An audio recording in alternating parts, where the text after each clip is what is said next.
Assalamualaikum warahmatullahi wabarakatuh. Selamat siang teman-teman semua. Semoga teman-teman semua dimanapun berada tetap sehat selalu. Kepada yang terhormat Bapak Hendra Setiawan, SSMPD, selaku dosen pengampu mata kuliah psikolinguistik, dan teman-teman yang saya cintai dan saya banggakan. Perkenalkan, nama saya Yuliani, saya perwakilan dari kelompok 6 kelas 6A, akan mempresentasikan pemerolehan bahasa pertama. Tentunya tidak saya saja ya, ada teman saya, ada Ahmad Abdul Karim dan juga Rizky Kurnia Dewi. Di sini ada pengertian pemerolehan bahasa pertama. Pemerolehan bahasa pertama menurut Abdul Khair dalam Kusuma 2016 adalah proses yang berlangsung di dalam otak kanak-kanak mulai dari ketika dia memperoleh bahasa pertama atau bisa disebut dengan bahasa induk. Sehingga pemerolehan bahasa ini selalu disangkut pautkan dengan pembelajaran berbahasa. Pembelajaran bahasa selalu dikaitkan dengan proses pemerolehan bahasa, di mana proses pemerolehan bahasa berkenaan dengan pertama, sedangkan pembelajaran bahasa berkenaan dengan bahasa kedua atau pemerolehan bahasa-bahasa berikutnya. Proses pemerolehan bahasa pertama. Seperti dikatakan oleh Kusuma 2019, bahwa tahap pemerolehan bahasa sedikit banyaknya terdapat ciri kesemestaan dalam berbagai bahasa di dunia. Pemerolehan bahasa berdasarkan Kusuma 2019 melewati beberapa tahap, yaitu tahap pengocehan atau bubbling. Tahap bubbling ini bayi mulai mengoceh. Celoteh merupakan ujaran yang memiliki suku kata tunggal seperti mu dan da. Adapun umur si bayi mengoceh tak dapat ditentukan dengan pasti, bahwa tahap ocehan ini biasanya terjadi pada usia bayi antara 5 dan 6 bulan. Yang kedua ada tahap satu kata atau holoplastis. Tahap ini berlangsung ketika anak berusia antara 12 dan 18 bulan. Ujaran-ujaran yang mengandung kata-kata tunggal diucapkan anak untuk mengacu pada benda-benda yang dijumpai sehari-hari. Pada tahap ini pula, seorang anak mulai menggunakan serangkaian bunyi berulang-ulang untuk makna yang sama. Pada usia ini pula, sang anak sudah mengerti bahwa bunyi ujar berkaitan dengan makna dan mulai mengucapkan kata-kata yang pertama. Itulah sebabnya tahap ini disebut tahap satu kata, yang berarti bahwa satu kata yang diucapkan anak merupakan satu konsep yang lengkap. Misalnya mam, yang berarti saya meminta makan. Pak, yang berarti panggilan kepada bapak, dan mak, panggilan kepada mama. Yang ketiga ada tahap dua kata. Tahap ini berlangsung ketika anak berusia 18-20 bulan. Ujaran-ujaran yang terdiri atas dua kata mulai muncul seperti mama, mam, dan papa. Kalau pada tahap holoplastis, ujaran yang diucapkan si anak belum tentu dapat ditentukan maknanya.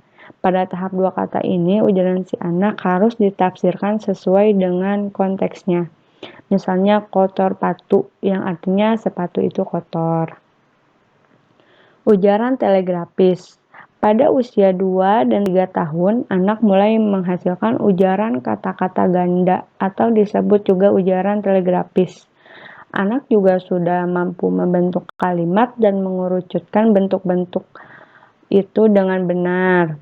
Kosakata anak berkembang dengan pesat, mencapai ratus-ratusan kata dan cara pengucapan kata-kata semakin mirip dengan orang dewasa. Berarti pada tahap ujaran telegrafis, berbicara anak mulai semakin membaik dan juga ujarannya semakin jelas. Baik, selanjutnya yaitu mengenai pemerolehan bahasa pertama.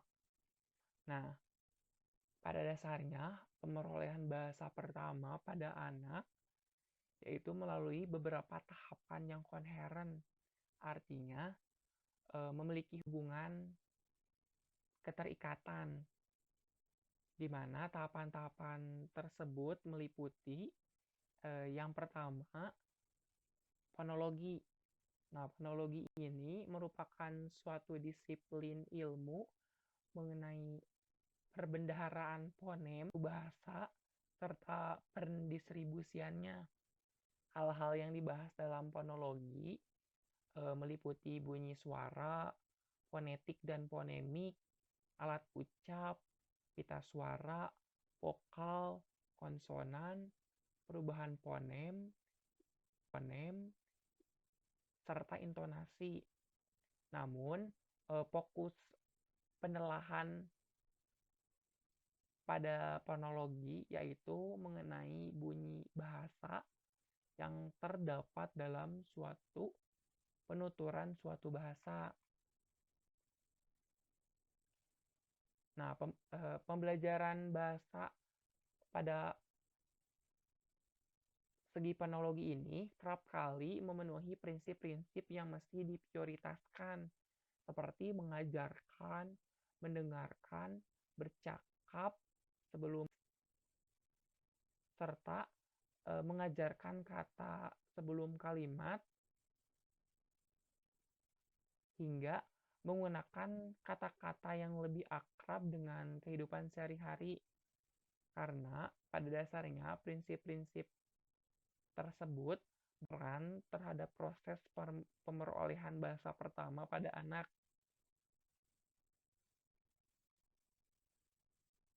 Karena anak-anak biasanya menggunakan bunyi-bunyi yang telah didapatkan serta dipelajari sebelumnya.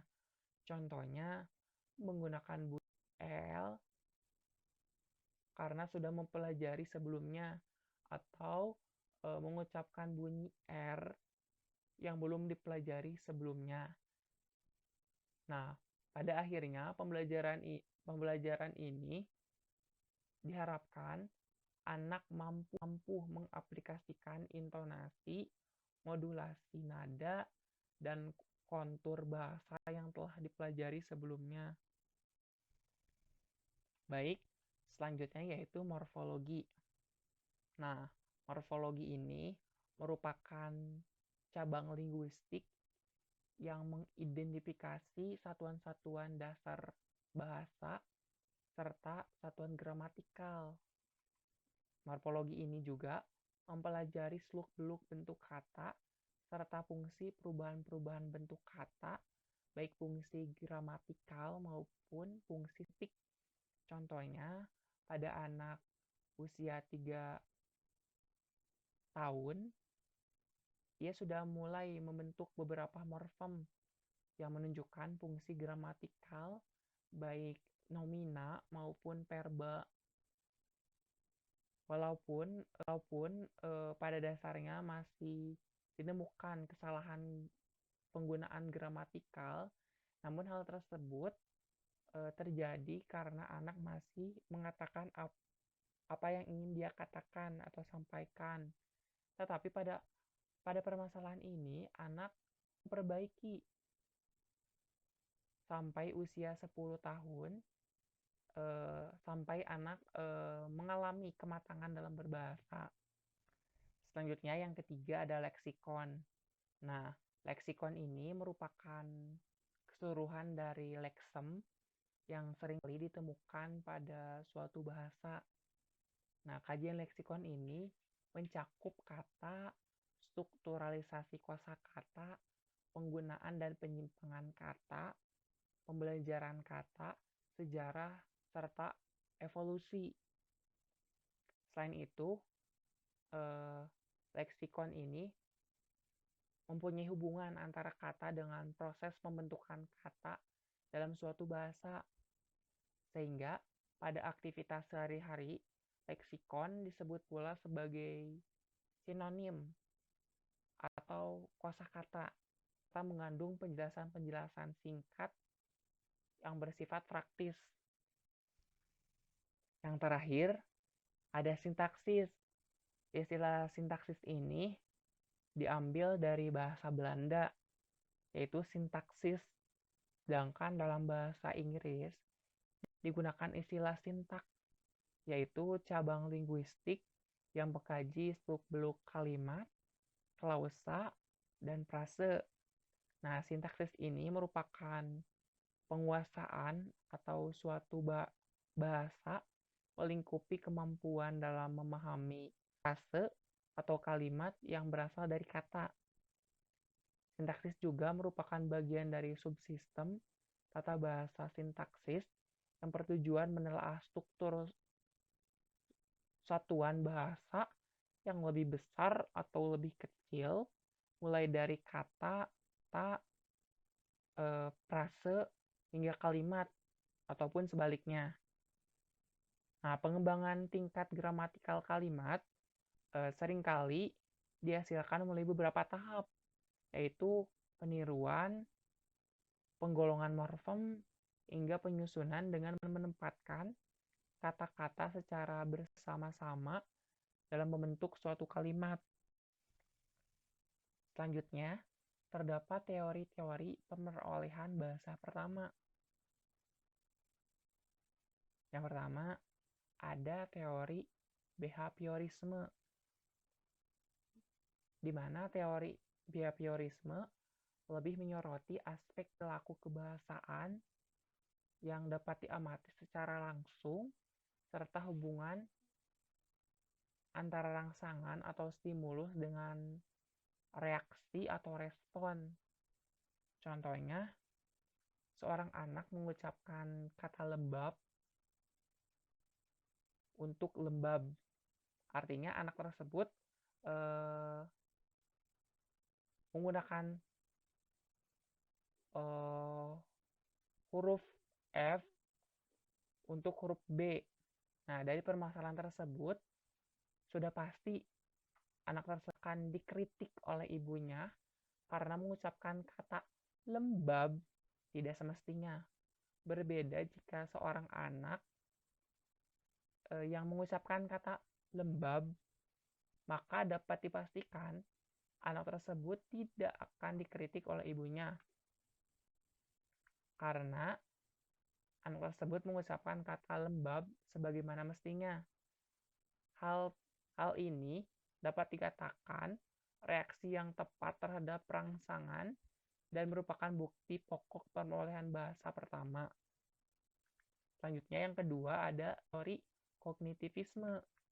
Nah, menurut teori ini bahwa hal utama yang mesti dicapai oleh seorang anak dalam memperoleh bahasa bukan dari pengalamannya, melainkan berdasarkan kemampuan yang didapat dari kematangan kognitif atau pemikiran. Nah, setelah itu selanjutnya muncul keterampilan berbahasa. Contohnya, anak berusia 11 tahun sudah bisa memahami benda-benda yang berada di sekitarnya, sebab anak tersebut sudah mendapatkan kematangan kognitif dalam merespon benda-benda di sekelilingnya. Baik, di sini saya akan menjelaskan tentang strategi pemerolehan bahasa pertama. Berdasarkan Kusuma 2016, terdapat beberapa strategi pemerolehan bahasa pertama, yaitu berpedoman pada tiruan yang dikatakan orang lain. Tiruan tersebut akan digunakan anak terus-menerus, meskipun ia sudah dapat sempurna melafalkan bunyi. Selain itu, pada strategi ini bahwa mengakibatkan masalah yang besar, meskipun terdapat beberapa orang yang mengatakan bahwa imitasi ini mengatakan sesuatu sama seperti yang dikatakan orang lain, tetapi banyak pertanyaan yang harus dijawab berkenaan dengan hal ini. Yang kedua yaitu strategi produktivitas. Produktivitas ini berkenaan dengan efektivitas dan keefisienan dalam pemerolehan bahasa, yang berpegangan pada pedoman yang bertujuan untuk menimbun bekal yang telah diperoleh. Selain itu, produktivitas ini merupakan ciri utama bahasa di mana satu kata Seorang anak dapat bercerita atau mengatakan sebanyak mungkin hal, misalnya kata papa menjadi multitafsir jika disampaikan dengan intonasi yang berbeda. Strategi yang ketiga yaitu berkaitan dengan hubungan umpan balik antara produk dan responden. Karena dengan menggunakan strategi ini, anak-anak akan dihadapkan pada pedoman, hasilkan ujaran dan lihatlah bagaimana orang lain memberi respon. Hal tersebut karena strategi ini bersifat sosial, oleh karena ini memerlukan respon orang lain dalam pengimplementasiannya. Strategi yang keempat merupakan prinsip operasi, di mana dalam strategi ini anak diperkenalkan pada pedoman, gunakan beberapa prinsip operasi umum untuk memikirkan serta menetapkan bahasa.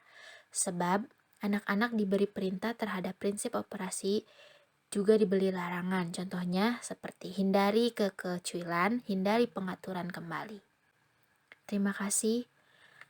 Wassalamualaikum warahmatullahi wabarakatuh. Sekian dari kelompok 6, mohon maaf bila ada banyak kesalahan. Untuk teman-teman yang ingin bertanya silahkan meninggalkan di kolom komentar YouTube. Dan terima kasih, sampai jumpa kembali. Salam sejahtera untuk kita semua. Wassalamualaikum warahmatullahi wabarakatuh.